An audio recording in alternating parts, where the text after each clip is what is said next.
الله الله على الأكل الجميل يا ست الحبايب، إيه الفراخ البلدي والكوسة والملوخية والرز المدسوس. اللهم صل وسلم وبارك على سيدنا محمد وعلى آل سيدنا محمد. ازيكم يا حبايبي، عاملين ايه؟ يا رب تكونوا بصحة وبألف سلام. أنا بشكر حبايبي جوا مصر وبشكر حبايبي برا مصر. أنا بشكركم يا حبايبي لدخولكم القناة والتفاعلكم معايا في القناة. ربنا سبحانه وتعالى يبارك فيكم ويبارك في أولادكم يا رب. عامله ايه الجميل اللذيذ دي يا ست الحبايب؟ انا عامله محشي. المحشي الجميل اللذيذ دي الكسر خسر اليومين دول. شوف المحشي، شوف المحشي انا محمراه في الفرن جميل ولذيذ ازاي، والملوخيه الجميله والفراخ الجميله اللذيذه. شوفوا يا حبايبي، ويلا يا حبيبتي يا نور عيني، نشوفوا احنا عملنا الحاجات الجميله اللذيذه دي ازاي.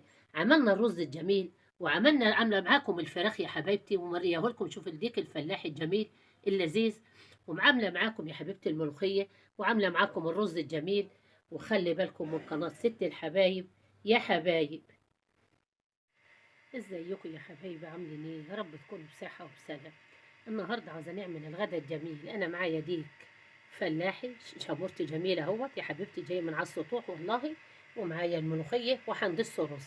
النهارده غدانا يا حبايبي يا نور عيني. يلا بينا نحطهم الفرخه في الحله ونشوفها هنعمله يا حبايبي. اهو يا حبيبتي حطيته في الحله. بنحط ايه؟ حبه الفلفل الاسمر هما. وبنحط ايه يا ست الحبايب؟ بنحط حبه الطماطم بس كده للشرب. واسيبهم يا حبيبتي بقى يغلوا مع بعض كده وهوريكي. الديك الفلاحي دي جميل.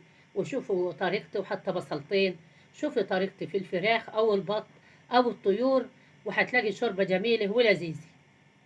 هي يا حبيبتي الفرخة هي بتغلى، هي بجرب لك الكاميرا هي. دي ديك فلاحي يا حبيبتي من على السطوح شامورتي. شوفي الشوربة بتاعته هتبقى جميلة ولذيذة. أنا وريتكم الديك الفلاحي يا حبيبتي، وأدي الملوخية وأدي الرز. هنعمل الرز النهاردة يا حبيبتي. أنا عاملة معاكم الرز في القناة، ياما ادخلوا كده وشوفهم. أنا داسة معاكم الرز وعاملة معاكم الملوخية. هنعمل الملوخية وهندس رز يا حبايبي وحمر الديك، وهنرجع لكم يا حبايبي يا نور عيني.